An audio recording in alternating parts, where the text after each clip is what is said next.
Добар ден, почитувани, ова е стартот на магазинот за родителство 0+ месеци на телевизија Телма. Денеска ќе зборуваме за улогата на витаминот Д кај респираторното здравје. Дали овој витамин може да превенира, да спречи инфекции на дишните патишта? Каква е неговата улога при лекувањето на разните болести на респираторниот тракт, како што е, например, пневмонијата или пак некои посложени болести? Исто така ќе проговориме за количината на витаминот Д, кој што е неопходен за добар имунитет на белите дробови. Се зема ли витаминот Д во летните месеци, колкави дози се потребни кај децата? Имаме многу прашања кои што денеска ќе ги упатиме на професор доктор Татјана Јаќовска, педијатар пулмоалерголог од Институтот за белодробно здравје кај децата Козле и асистент доктор Весна Мицевска, педијатар пулмолог од Универзитетската клиника за детски болести во Скопје. Ќе погледнете блок реклами, а веднаш потоа се гледаме во студиото на Телма.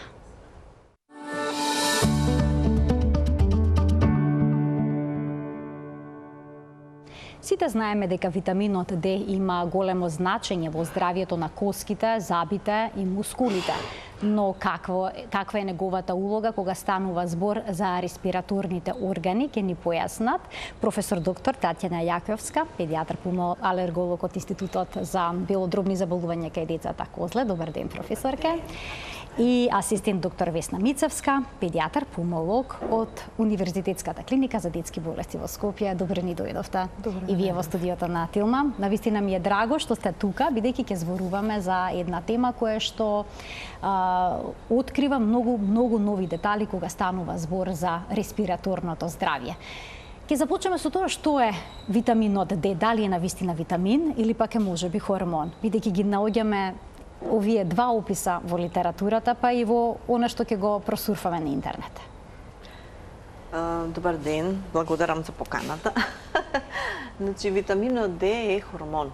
Значи, тоа е витамин, меѓутоа по неговата структурна, молекуларната структура, он е хормон. И тоа е тој хормон кој што, например, не е активен, значи тој се наоѓа кај нас во неактивна форма.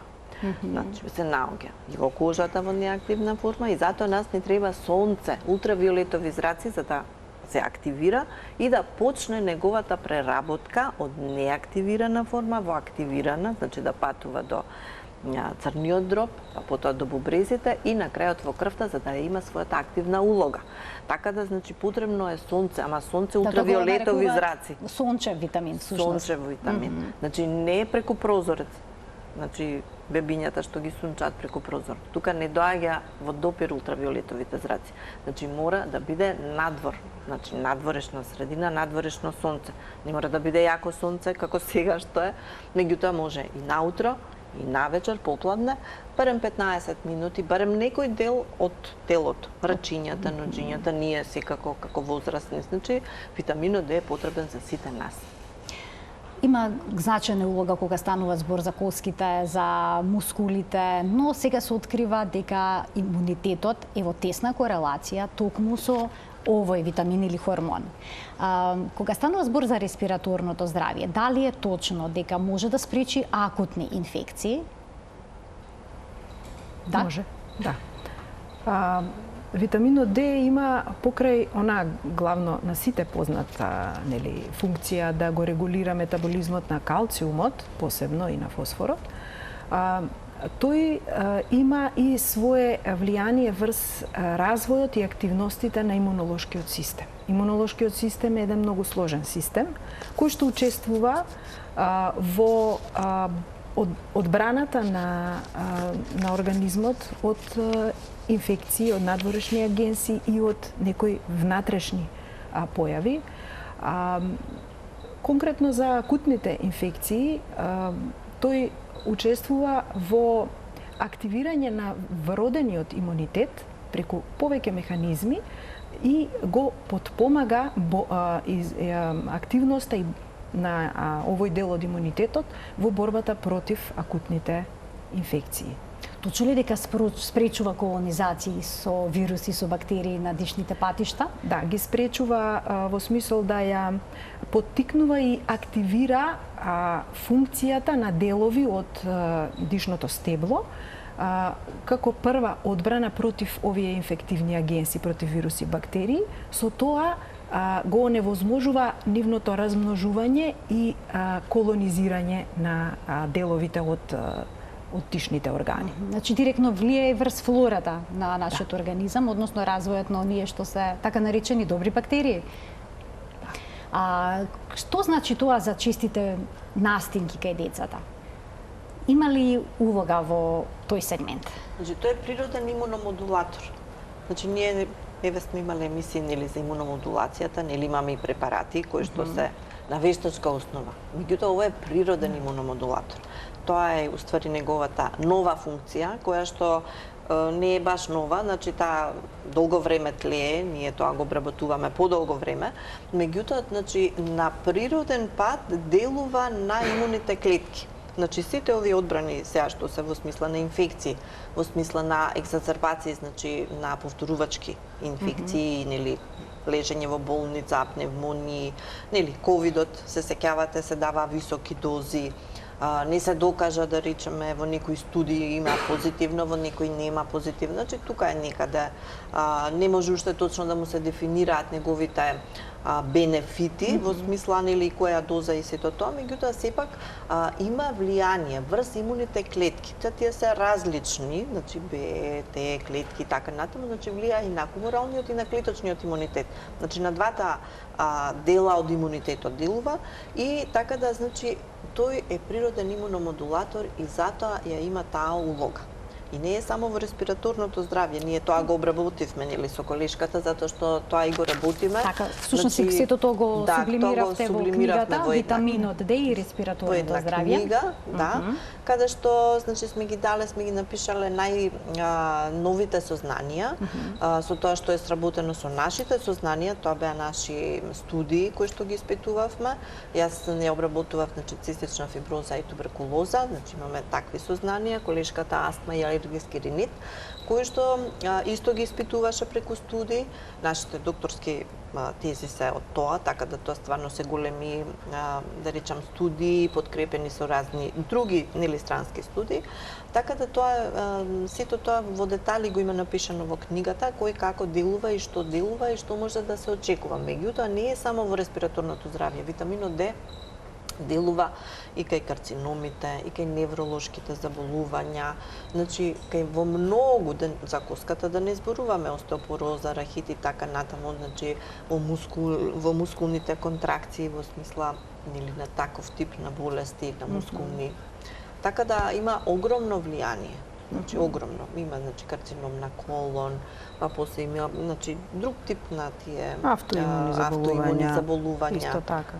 Да. Кога зборуваме за улогата на витаминот Д во имунолошкиот процес на човекот, и кај возрастните и кај децата, зборуваме за превенција или пак за лекување? Дали дава ефект и при лекувањето на различните болести? Сега ќе се задржиме на респираторниот систем, бидејќи на тоа ни е денешната тема.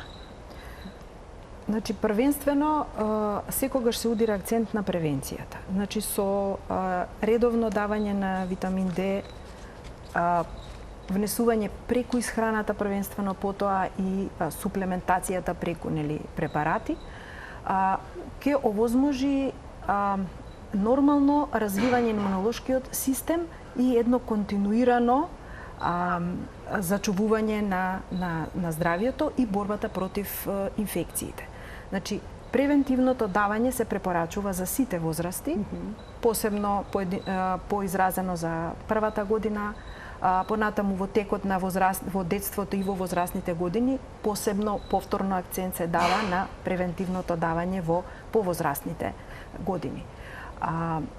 Лекувањето, значи, како тераписките ефекти врз акутните инфекции исто така се обработуваат и има сознанија научни дека и тука може да помогне витаминот Д кој што се дава во повисоки дози од она што се превентивните дози.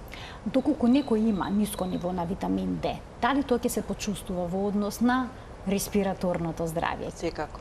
Дали децата ќе бидат Секако. почесто болни, да речеме? Да, секако. Секој вирус и бактерија ќе Секако, ги да. фаќа. Затоа и ние испитуваме, значи и во двете институции се испитува витамин Д. Значи секој пат кога имаме и хронични вака болести, секогаш го испитуваме витаминот Д да знаеме кое е нивото, значи како тоа сето се одразува врз самата клиничка слика. Така да кога ќе се види ниско ниво на витамин Д, веднаш значи почнуваме и други истражувања во смисла на некои други анализи што тука може се да дојде во обзир и доколку значи е само невнесувањето се даваат и повисоки дози. Значи така да сега апропо Колку е пожилното ниво на витамин Д во организмот кај дете да речеме? До Значи, која граница треба да е поблиску? Значи, До 30. горната бидејќи значи широк околу 30. распонот. Па не е широк распонот од 10 до 45 наномоли, меѓутоа 30 е идеалната. Значи треба се тежне да биде кон горната граница? Има 30 пишува дека 30 е таа што е идеална. Така да ние сега се трудиме да биде до идеалната. Сега не треба ни премногу високи дози, значи над таа 45 што е. Тогаш значи не дека нешто посебно може, постои интоксикација со витамин Д, меѓутоа за да се постигне да се доживее таа интоксикација со витамин треба да многу месеци по огромни дози да се примаат, огромни, кога ќе кажам, значи тоа се по стотина илјада единици за да направи нека интоксикација. Меѓутоа и нема потреба од да речеме 70-80 наномоли, нема потреба од такво високо ниво. Доволно е 30 до 40 е идеално, значи да има, да се одржува тоа ниво. Треба ли да биде индивидуализиран пристапот во дозирањето на витаминот Д, дури кога станува збор за бебињата и малите деца, бидејќи сите тука добиваат иста препорака, да речеме 2 капки, 3 капки од одреден раствор. Сега вака не капки, значи единици. Тоа ние одмah го кажуваме така, родителите бидејќи тоа го ама тоа јас пробувам да го сменам затоа што секој препарат има различни. Во самата капка има различна концентрација на витамин Д. Така да значи ние пишуваме во единици, а после тоа нели матичниот или фармацевтот во аптека нели кога зимаат, они ќе им кажат колку треба и како треба, зашто сега има и препарати што се твист, нели капсулчиња. Има перлички AD3, има разни препарати има, така да капки, таблети има сега, дури има и спреови, така да има разни форми, меѓутоа е важна е дозата. И секако дека е индивидуално. Сега вие тоа што го гледате дека е унифицирано, уствари е превенцијата. Значи тоа е превенција во смисла на бебињата до година дена дека се 400 интернационални единици. Меѓутоа и тоа зависи кај прематурните 800 до 1000, значи и тоа си има значи да се земе убава анамнеза, дали е прематурно, дали е на време родено, имало ли проблеми, било ли на респиратор, било ли на кислород, нели, има ли чести инфекции, значи сето тоа добро ли напредува, не напредува, дали е на мајчино, дали е на адаптирано, значи и тоа значи затоа што и во адаптираното млеко има витамин Д и тоа исто има убава доза да речеме. Така да сето тоа треба докторот кој што ги следи треба да го прерачуна и да им каже да вас ви треба нели таа концентрација или таа количина и така натаму. Така да е индивидуализиран, меѓутоа тоа е за превенција. А за терапија треба убаво да се види прво витаминот Д, да се види исто каква е состојбата, анамнестички или со прегледот и секако веќе имаме поголеми дози. Значи веќе по 1000 единици се зголемуваат дозите, веќе имаме 1000 единици. Како една нормална да кажам. За поголемо дете, за тинејџери, за млади жени, значи сето тоа треба да биде на повисоко ниво. При тоа треба ли да се испитаат уште некои дополнителни параметри, да речеме калциумот во организмот, парат-хормонот? Не, парат-хормонот нема потреба, тоа се испитува заради други причини парат-хормонот. Здрави лица кои што немаат никакви тегоби, нити пак хронични болести, не би испитувале. Не би требало да се прават некои анализи. Да. Освен ако се сумневаме за рахит, например, кај бебињата, кај доенчиња, па да испитаме калциум, фосфор, алкална фосфатаза во таа смисла. Значи, инаку доволен е витаминот Д и нелитком анамнезата, статусот, па да видиме што и како. Препорачувате ли маслен раствор или пак воден раствор на витамин D3? Има ли тоа разлика? Прави ли разлика? Не прави разлика никаква. Важно е да се прима редовно. Да се прими редовно. Сега, тука се поставуваат прашања во смисла кога, нели, временски кога. Така, дали наутро, дали навечер. Тоа беше следното прашање. Тоа значи обавезно се прашува, значи најдобро е со храна. значи да се ресорбира. Аха. Значи со храната да се ресорбира и тоа би било пожелно да е наутро. Значи во предпладнивните часови, доке 12 часот, не мора да се бајле рано, меѓутоа доке 12 часот да се прими затоа што тогаш има такви или пошто е хормон и него му треба тие циркулаторни или нивоа, така да тогаш е најидеално да се Можеме земе. да прочитаме дека навечер не се препорачува да се земе. Па не викаме не може да се препорачува. Најдобро би било со храна во најдобро би тоа. било. Но не е проблем доколку се земе и Не е проблем, навечер. никаков проблем и тоа ќе се ресорбира и така да не е никаков проблем. Меѓутоа во смисла да ме кога ќе прашат најдобро тогаш. Имам уште неколку прашања кои се однесуваат на витаминот Д, малите деци бебињата, дали најдобро да им се капне веднаш во уста или пак да се даде на лажиче. Насекирани со родителите делот, растворот да не остане залепен на лажичето. Па останува залепен. А ако директно капнуваат во уста, па да не капнат некоја капка повеќе. И па затоа има препарати овие што се со твистот, што се дозирани, затоа и така се измислени. Тука нема да сгрешат, а навистина останува на лажичето, така да треба барем малку течност да има во лажичето, инаку се лепи ако е поготово масен растворот, нели останува, така да и не знаеш колку ќе остане, колку ќе остане. Ако е мала количина на лажичката течност, да речеме млеко, вода или било што, кога ќе се капне тој на површината и тој ќе го прими целосно.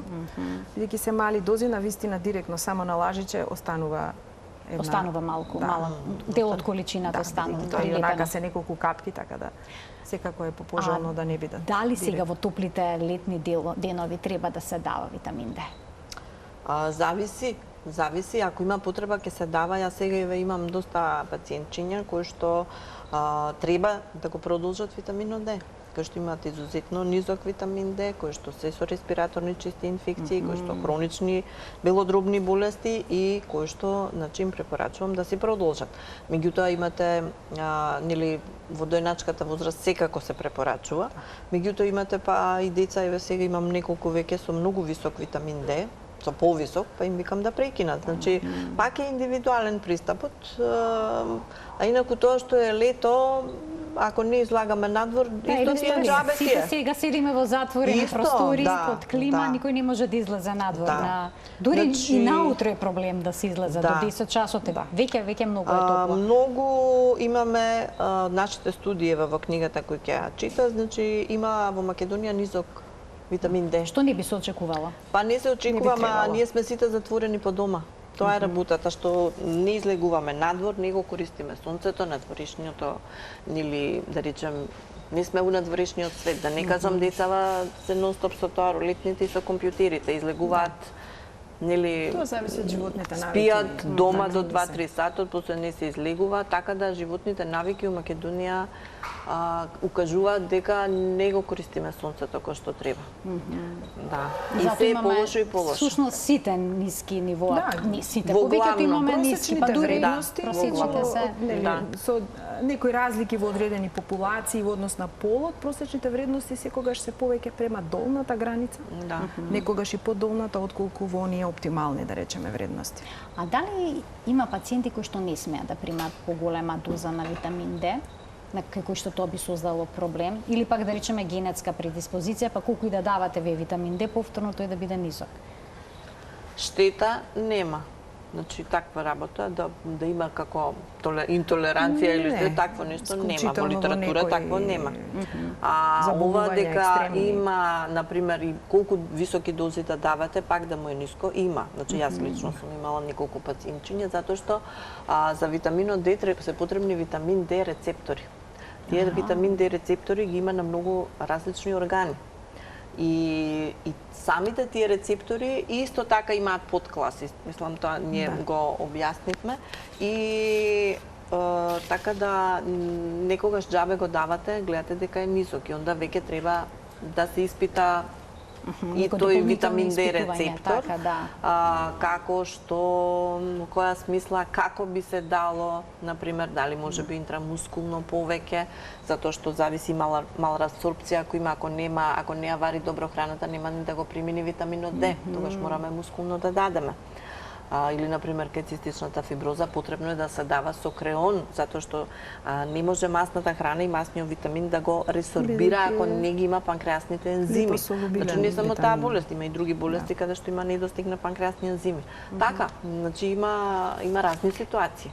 Што покажуваат истражувањата? Дали оние што имаат ниско ниво на витамин Д имаат и проблем со оксигенацијата, односно со кислородот, количината на кислород во крвта? Влие ли тоа на функцијата на самите бели дробови, па сега примаме и помалку кислород? Директно витаминот Д нема влијание врз оксигенацијата, меѓутоа секако зад ниска оксигенација секогаш стојат одредени заболувања, состојби хронични или акутни, кои што сами по себе предизвикуваат пониска оксигенација. Сега може витаминот Д, ако во такви состојби се дава, па индиректно да би ги подобрил, да речеме, параметрите од самата болест хронична, да некако индиректно влија, иначе директно влијание нема.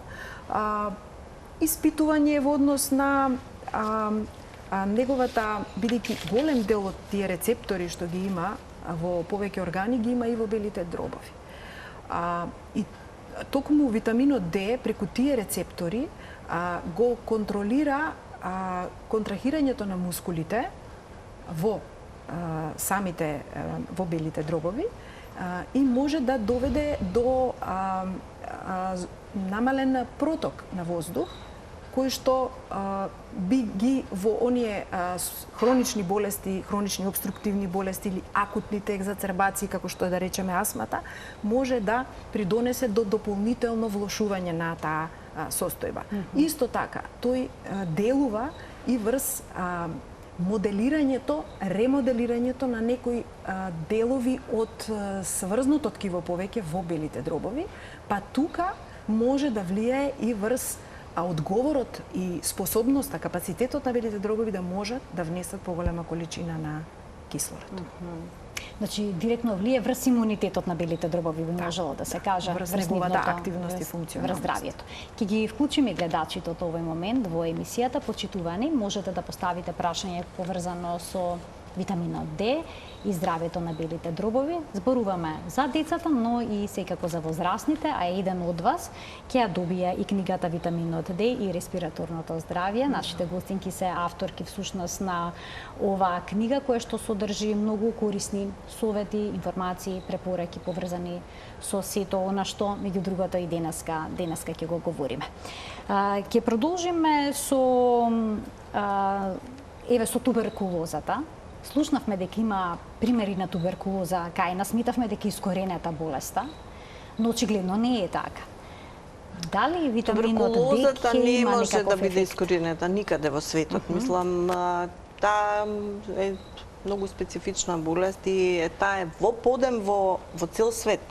Значи, кај нас имаше препораки, нели, многу се ангажиравме, здравствениот систем беше ангажиран во смисла на намалување на белодробната туберкулоза и на другите форми и беше успешна, меѓутоа после ковидот мислам дека во цел свет има информација, има студии дека е зголемен бројот. Сега на тоа на што се должи, тоа значи се претпоставки во смисла дека бевме изолирани во домашна средина, во некоја си не се одеше на лекар. Кога се кашла, тука се сите тие, да речеме, бацили подолго време. Така да, кога се прекина ковидот, практички почна да излегуваат на површина тешки форми на туберкулоза. Во смисла не само белодробната, туку имавме и енцефалит, имаше на детска клиника, кој што за жал заврши, тоа е многу тешка болест и состојба, така да заврши летално. После тоа имаше доста тешки форми и кај децата и кај возрастните, значи со белодробните, зашто туберкулозата може да биде на коски и на мозок, не само на бели дробови, на разни органи. Така да е во подем. Значи во цел свет истото се случува. И сега почнуваат тие си имаат своји здруженија, мислам лекарски здруженија каде што имаат своји препораки, нови инвестигации во смисла поврзаност на самите држави за искоренување, односно намалување на туберкулозата. Така што, меѓутоа има и многу студии со витамин Д.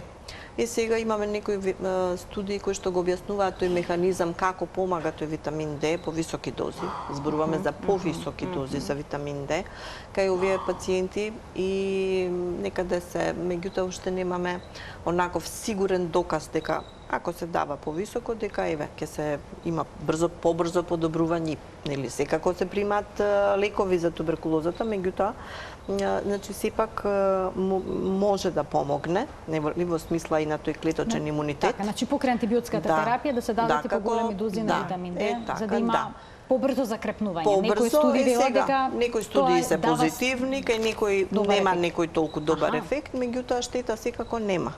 Така да сметам дека штета нема, зошто да не се проба, сепак ова е еден ефтин, условно речено, не е ни лек, но ефтин препарат кој што дава подобрување на целокупното здравје. Имаме гледач, да му дадеме предност, па ќе продолжиме со предвидениот концепт за денеска. Добар ден. Добар ден. Повелете. Вака, јас гледам вашата емисија, се зборува за витаминот Д.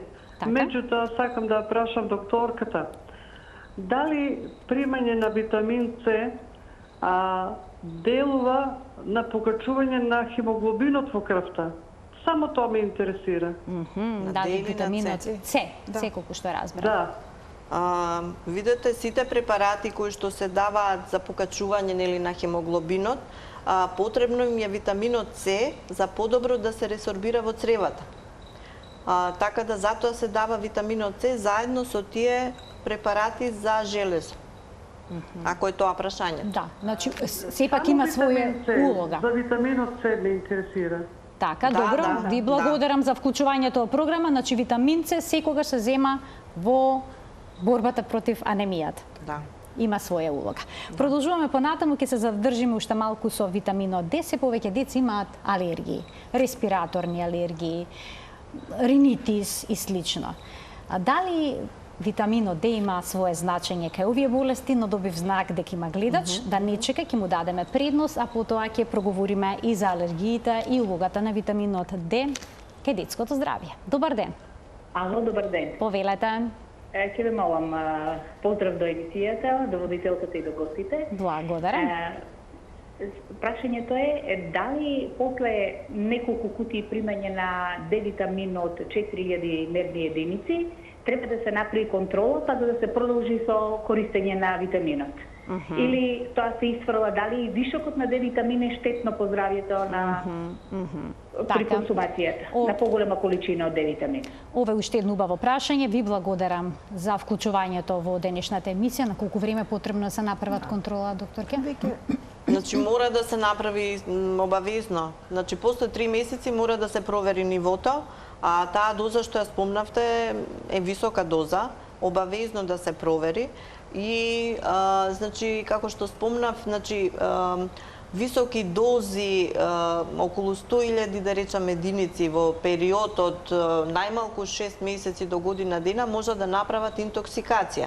Меѓутоа не е убаво па и да имате многу висок витамин Д, затоа што тука може да имате и прекумерно потење, може би да значи да имате жет, па може да имате малку проблеми со калциумот во смисла да нели малку да сте нервозни, раздражливи, значи препорачливо е да биде во тоа ниво кое што нели е идеалното, значи да биде околу 30 до 40, 30-35 е идеално, така да секако проверете го пред да продолжите со таа висока доза.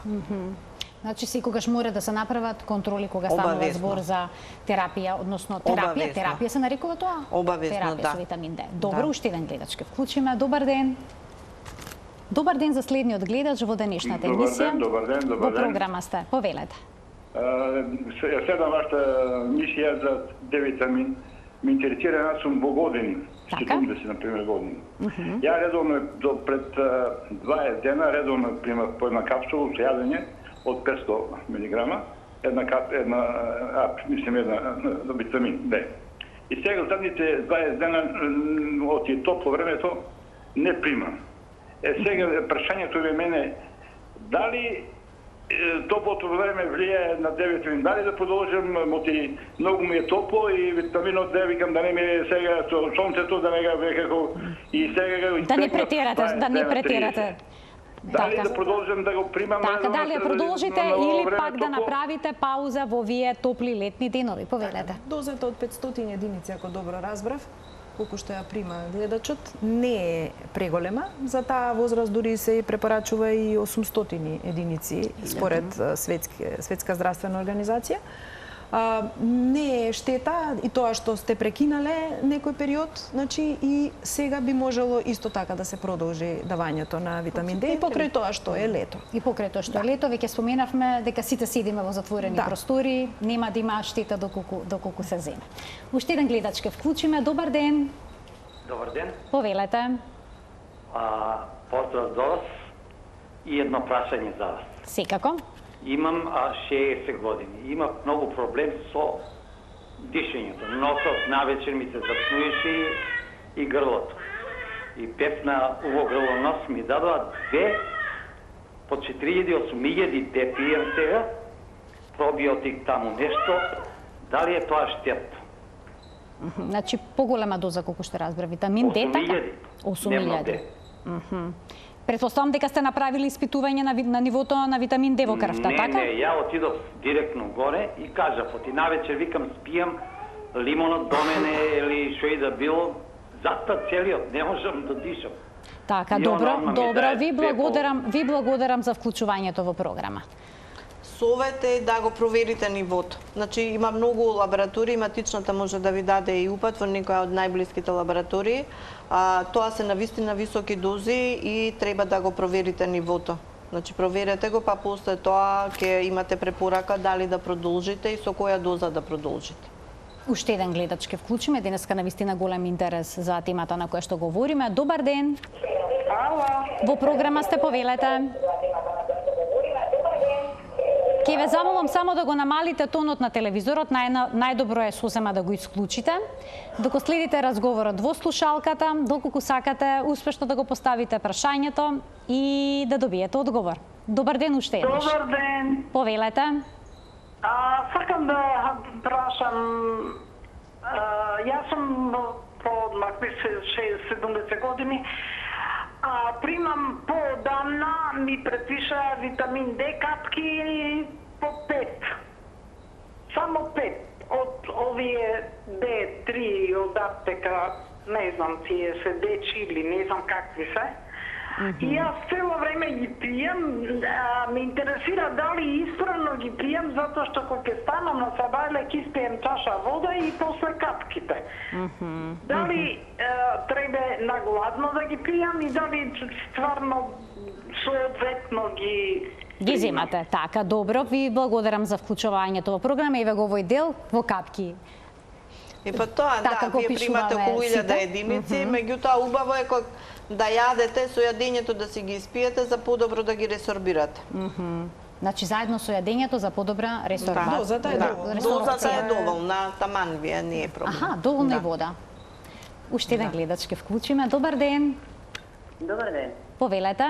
На возраст сум од 74 години. Така. Со висок степен на остеопороза, со оштетен работен стол, со дискус херни, со сколиози, со кифоза. Ми препорача да пијам витамин D3. Меѓутоа, мене ме интересира што значи 4000 интернационални единици, всушност која вредност е на една капка што ние ја земаме. Дали сум јасна? Да, ја сосема сте. Не ви јасно. Значи сака да запраша гледачката во една капка всушност колку интернационални единици има. Кој препарат го земате? Значи 4000, така, но различни препарати во една капка имаат различен број на интернационални единици. Значи тоа зависи од производот, така? Што земате, да. А што земате точно? Пливи D3. Колку капки земате? А колку капки земате? 4 капки. 4 капки. 4 капки. Не се 4000 единици, да. Од 800, да. Вие земате уствари 800 интернационални единици. Тоа е превентивна доза, така да тоа Не е некоја голема доза. За вашата состојба? Колку би требало? Па сега треба вашиот лекар, затоа што треба убаво да се види анамнеза, значи што вие, како вие да се прегледате, да видиме нивото, значи заради која причина ви се даваат, ме разбирате? Со висок степен на остеопороз. Така, Па за остеопороза ќе ви каже ортопедот кој што ве води, зашто сигурно примате и друго нешто за остеопорозата. така, Остеокеш. така, имате уште некаков лек. Добро, ви благодарам за вклучувањето. Значи, уште еднаш да заклучиме, различни производи на витамин Д содржат различен број. плюс.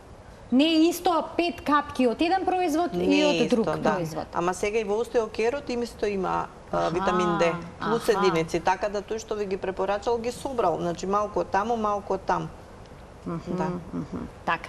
Продолжуваме понатаму со предвидениот концепт за денеска. Се повеќе деца имаат алергии на дишните патишта. Од ринитиси до алергиски бронхитиси, пневмонии и слично.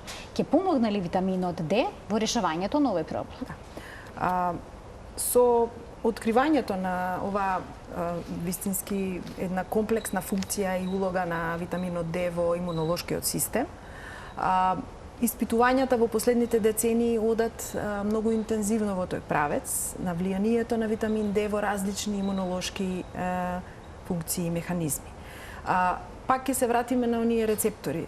Витамин Д рецептори имаат сите имунолошки клетки. Значи лимфоцити, дали се тоа од Б или Т лимфоцити, дали се тоа оние другите од хуморалниот имунитет. Сите тие имаат одредена количина на својот зид од витамин Д рецепторите. Секако, витаминот Д влијае врз многу имунолошки процеси, во онаа каскада на имунолошки реакции што се случуваат, било да се работи за реакција на организмот, на имунолошкиот систем, кога имаме еден инфективен агенс, како е вирус, бактерија, истото се случува и со алергени, кои што доаѓаат од надворешната средина, и имунолошкиот систем активира процеси кои што се врзани, се активираат цели механизми во кои што витаминот Д на повеќе нивоа има своја функција, своја улога како инхибирачка, така и стимулирачка. И одговорот ќе биде да, значи тој ќе потпомага во да речеме сузбивање на алергиските манифестации, во третманот на алергиските заболувања, посебно алергискиот ринит и астмата, но како адјувантна терапија ќе потпомага на онаа основната терапија која што е пропишана во сите протоколи за водење на овие алергиски болести. Значи не може некој да се подпре само на витамин Д, мора да се земе основната терапија и плюс да се додаде витаминот Д. Имаме уште двајца гледачи во денешната емисија. Добар ден за првиот од нив. Добар ден. Добар ден. Кој е вашето прашање во денешната емисија? Јас сакам да прашам докторката, јас со 75 години. Така? До 2022 години пиев акција за остеопороза, што пиев месечно по едно. Капки пиев D3 една година и докторот ми прекина се. Сега зимоска пак зедов капки, матичната ми пиша, пиев по 5 капки на ден и со тоа завршив. Сега дали треба уште да продолжам? Прашањето ви е дали треба да продолжите и понатаму да пиете витамин Д или пак нема потреба за тоа. Кој е вашиот совет? И ако зборуваме за респираторно здравје, сепак имаме прашање од друга област. Значи, за остеопорозата апчињата се даваат 5 години. Значи, толку е рокот. И венски има препарати, и значи и преку уста. Меѓутоа, тоа е 5 години, затоа ви го прекинале. Меѓутоа, витаминот Д би било пожелно да си го зимате и секако да консумирате млеко и млечни производи. Ако не консумирате, барем некаков калциум да пиете, шумечи или некаква си доза, затоа што сепак коските се тие. Коските се нели со губиток на коскена маса, иако се примале тие специјални препарати, нели, за коската да се зацврсти, сепак треба да продолжите со витаминот Д. Меѓутоа, убаво би било да си го проверите нивото. Како што споменав, и во сите лаборатории веќе се работи, не е тоа никаков проблем. Така да преку матичната можете да си го проверите нивото и она ќе ви ги издозира колку би требало идеално да примате. Уште еден гледач ке вклучиме. Добар ден. Добар ден за следниот гледач. Ало? Во програма сте, ве следиме, ве слушаме Ало, и го добар ден. очекуваме вашето прашање. Добар ден. Се извинувам да ве прашам. Да. Ван темата сум, пошто 60 години, 62 овие луѓе, дали треба да одат на работа или не? Пошто фирмите некои дава да одат, некои не дава да одат, онакво. Така, добро, ви благодарам на прашањето, на вистина е сега надвор од темата, но е топлото време, што велите, дали повозрастните треба да одат или не треба да одат на работа? Па има законско соопштение од влада, така да би требало препораки, така да би требало тоа да се почитува. Дава владата препораки. Владата има препорака, да. Да, институциите индивидуално ги да речеме применат овие, некогаш се тоа некако препораки, него веќе како наредби за да оние кои што се над одредена возраст бидат. А што е со малите деца? Дали да ги шетаат во овие денови? Што советувате како педијатри? Па не, сабајле навечер може, меѓутоа во најжешкото никад не треба да е рано сабајле и од 11 часот до 17 часот секако никој не би требало без потреба посебна некоја да излегува и да се изложува директно на сончева светлина. Уште еден гледач ке вклучиме. Добар ден. Ало, добар ден. Повелете. Поздрав до вас, водителке. Ве почитувам многу, поздрав и до докторките. Благодарам. Покатно се вклучив, би сакала само накратко, ако може докторките да ми кажа на природна база како може витамин D да се внеси или преку кој суплемент. Така, добро. Ова е исто така едно убаво прашање. Дали можеме на природен начин да внесеме витамин D? Преку исхраната, витаминот D како главен значи извор на исхрана на витамин D е сонцето и исхраната. Сите оние значи суплементи што ние ги зимаме се дополнително. Кога не е доволно кога не се внесува доволно преку исхраната, ги исклучуваме оние возрасти каде што е редовно давањето на витамин D без разлика на внесот преку исхраната. Во високи количини витамин D имаат рибите, потоа изнутриците од животинско потекло, така да во главном тие се јајцата и тоа рибите, ако не се лажам, оние сини риби. Да, сината риба, кои што најчесто не ги користиме бидејќи имаат мирис. Па коскички, мирис има генерално, имате скуша, осличот исто има. Значи јајцето е има убава количина на витамин D. Но можеме ли доволно да внесеме на таков начин? Па може. Може. Доколку редовно имаме такви исхрани. Зависи од навиките во исхраната, повторно. Колку јадеме риба, колку внесуваме се и од возраста и од другите значи околности. И имаме уште многу малку време. Би ве прашала во однос на витаминот D и хроничните болести, што се, или пак цистичната фиброза, генетската болест. Секаде во сите овие болести ќе се дава во секаде, да. Значи, секогаш кога има респираторна болест, секогаш вклучувате терапија со витамин D. Затоа што во моите испитувања, како нели од цел свет, значи се докажа дека високите дози на витамин D ги намалуваат белодробните инфекции, белодробните екзацербации, значи лежењето, хоспитализациите во болниците.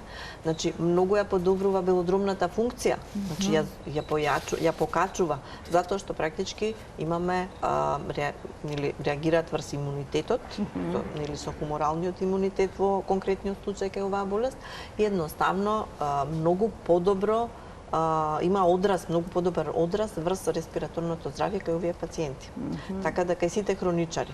Значи тоа се малку повисоки дози, значи има дози и до 4000 единици, како што спомнах, со 1600, со 10.000 единици, значи во зависност кај кој пациент какви пореметувања имаме, каква белодробна болест, тежина на белодробна болест, секако, така да, значи си има една таблица каде што може многу лесно, нели, во зависност и од возраста и од состојбата, кои дози треба да се употребуваат за да имаме значително подобрување. Значи имаме директни статистички, нели, графички представени, имаме нели графикони каде што се гледа директната зависност на витаминот D со белодробните екзацербации, со февот кој што е одраз, нели, на белодробната функција, така да навистина има голем удел во тоа.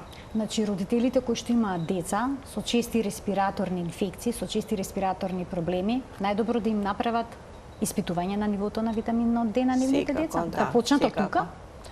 Тука, тоа е првиот чекор, така? Првиот чекор е да се однесат на лекар. Значи, кој што мислам дека веќе толку е тоа расширено и ние така го елаборираме по сите педиатри, се зборувам за педиатриската возраст. Меѓутоа мислам дека и интернистите исто така доста го проверуваат нивото на витамин Д и кога има вакви хронични состојби и тука веќе почнува терапевскиот пристап. Јас ви благодарам многу за вашето денешно гостување во магазинот за родителство 0+ месеци. Опативме овој пат и по возрастна публика со нивните најчести и секојдневни проблеми, кои што се исто така врзани со витаминот Д. Малку излеговме од темата, но дадовте навистина многу корисни совети и препораки.